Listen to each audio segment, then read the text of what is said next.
J'ai tout perdu. Je suis à la rue, monsieur. On n'est plus dans un pouvoir d'achat, on a un pouvoir de vivre. Aujourd'hui, on voit toute l'utilité d'avoir ces filets d'assistance sociale au service de la population. Maintenant, le gouvernement belge doit agir. On peut...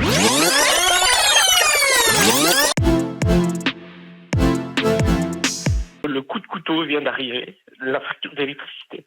J'ai déjà augmenté, mon pain était à 3 euros, je le trouvais super cher. J'avais honte de vendre un pain à 3 euros, monsieur, vous vous rendez compte? Moi, je suis obligé de fermer. Tout mon personnel, je dois le mettre dehors.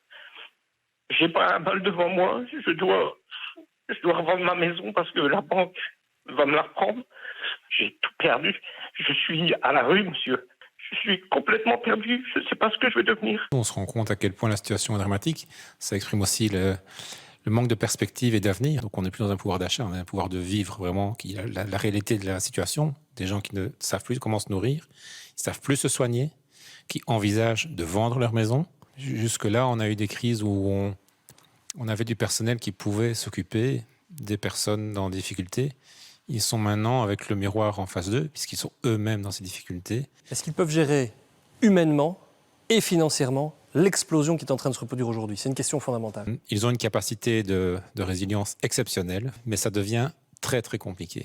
Je suis très touché par votre témoignage et le boulot que tous les collègues des CPAS font. Et bon, il y a des moments il n'y a pas très longtemps où certains doutaient de l'utilité des CPAS, pensaient qu'ils ne faisaient pas bien leur travail, qu'il y en avait trop, etc. Aujourd'hui, on voit toute l'utilité d'avoir ces filets d'assistance sociale au service de la population. Aujourd'hui, se trouve dans une situation extrêmement compliquée, beaucoup plus grave que la crise Corona.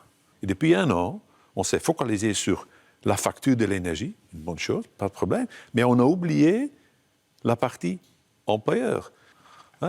J'ai plus de 1000 dossiers d'entreprises qui demandent du chômage temporaire. Plus de 46 000 personnes sont concernées par cette demande. C'est l'ensemble des commerces et j'ai envie de vous dire que ce n'est jamais qu'un début, parce que ici, même dans le cadre du secteur Horeca, c'est pareil.